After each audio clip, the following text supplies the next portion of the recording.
പൂച്ച കേട്ടിട്ടുണ്ടോ? അങ്ങനെ പാട്ട് കവിത കേട്ടിട്ടുണ്ടോ? ആരുടെയാണെന്ന് പറയാമോ? ടീച്ചറിനറിയാമായിരിക്കും. കുഞ്ഞുണ്ണിമാഷ് എന്ന ഒരു വലിയ കവി ഉണ്ടായിരുന്നു. കൊച്ചു മനുഷ്യനായിരുന്നു, വലിയ കവി ഉണ്ടായിരുന്നു. നൂറിനാണ്ട് വന്നിട്ടുണ്ട്. ഉമ്മ മിനിമാസിയുടെ വാർഷികത്തിൽ പ്രസംഗിക്കാൻ വർഷങ്ങൾക്ക് മുമ്പ് മരിച്ചുപോയി അദ്ദേഹം. കുഞ്ഞുണ്ണിമാഷിന്റെ ഒരുപാട് കുഞ്ഞു കുഞ്ഞു കവിതകളുണ്ട്. അദ്ദേഹത്തിന്റെ കവിതയാണ്: പൂച്ച നല്ല പൂച്ച, വൃത്തിയുള്ള പൂച്ച, പാലു വച്ച പാത്രം വൃത്തിയാക്കി വെച്ചു. പൂച്ച നല്ല പൂച്ച, വൃത്തിയുള്ള പൂച്ച, പാലു വച്ച പാത്രം വൃത്തിയാക്കി വെച്ചു. ഇങ്ങനെ ഒരുപാട് കവിതകൾ എഴുതിയിട്ടുള്ള വലിയൊരു മനുഷ്യനായിരുന്നു കുഞ്ഞുണ്ണി മാഷ്. നിങ്ങൾ അവരെയൊക്കെ അറിയണം, വായനയിലൂടെ അറിയണം. അമ്മീ നമ്മുടെ അങ്ങേ വീട്ടിലെ മമ്മൂട്ടിക്കൊരു ചതി പറ്റി. കഴുകി തേച്ചൊരു വെള്ളയുടുപ്പിനു മുഴുവൻ നാറിയ ചെളി പറ്റി. വഴിയെ കൂടി നടക്കുമ്പോൾ ഒരു വഷളൻ കാർ അത് പറ്റിച്ചു. കാറിലിരിക്കും കേമാച്ചാർക്കതും കാണേ കാണേ ചിരി പൊട്ടി എന്ന് അമ്മയോട് മകൻ പറയുകയാണ്. അവന്റെ കൂട്ടുകാരൻ മമ്മൂട്ടിക്ക് ഇങ്ങനെ അബദ്ധം പറ്റിയത്. അമ്മേ നമ്മുടെ അങ്ങേ വീട്ടിലെ മമ്മൂട്ടിക്കൊരു ചതി പറ്റി.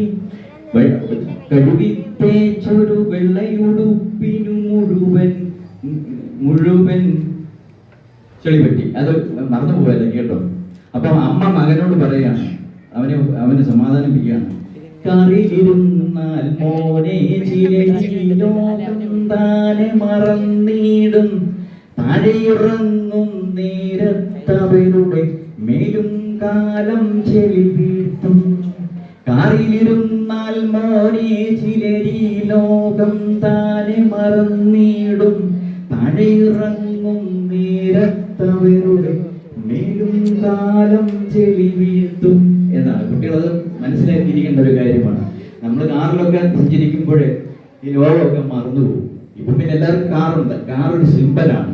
നമ്മൾ ഓരോ സ്ഥാനങ്ങളിലൊക്കെ ഇരിക്കുമ്പോൾ വലിയ വലിയ കസേരകളൊക്കെ നമ്മുടെ മുന്നിലുണ്ട്. അവിടെയൊക്കെ ഇരിക്കുമ്പോൾ താഴേക്ക് നോക്കാനൊക്കെ ബുദ്ധിമുട്ടാണ്. വിമാനത്തിൽ ഇരിക്കുന്നത് താഴെ ഇറക്കത്തില്ലെന്നായിരുന്നു പണ്ടൊക്കെ വിചാരം. വിമാനത്തിൽ താഴെ ഇറങ്ങിയേ പറ്റൂ. എവിടെ ഇരുന്നാലും അവിടെ നിന്നാണ് താഴെ ഇറങ്ങിയേ മതിയാവും. അതാണ് കാലം. കാലം അല്ലെങ്കിൽ ചോദിക്കും, അങ്ങോട്ട് ചോദിക്കും. അതുകൊണ്ട് അവിടെ ഇരിക്കുമ്പോൾ എല്ലാം മറന്നു പോകുന്നവരെ പറ്റിയുള്ളതാണ് ഈ കവിത. അതൊക്കെ നമ്മൾ മനസ്സിലാക്കേണ്ട കാര്യമാണ്. നമ്മുടെ ജീവിതത്തിൽ എന്ത് നേടിയെന്ന് പറഞ്ഞാലും നമ്മൾ ഈ ഭൂമിയുടെ ഭാഗമാകും എന്നൊരു വിചാരം എല്ലാ മനുഷ്യർക്കും ഉണ്ടാവണം.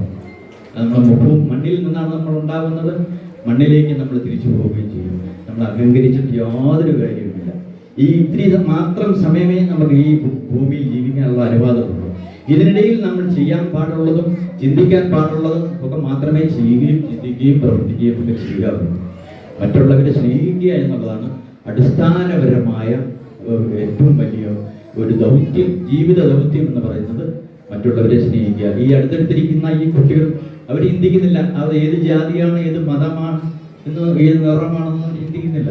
ഇപ്പൊ ചിന്തിക്കാതിരിക്കട്ടെ. അവർ വളരുമ്പോഴും ഇങ്ങനെയുള്ള ഒരു ഐക്യം അവരുടെ ജീവിതാവസാനം വരെ ഉണ്ടായിരിക്കണം എന്നാണ് എനിക്ക് പറയാനുള്ളത്. നന്ദി, സന്തോഷം.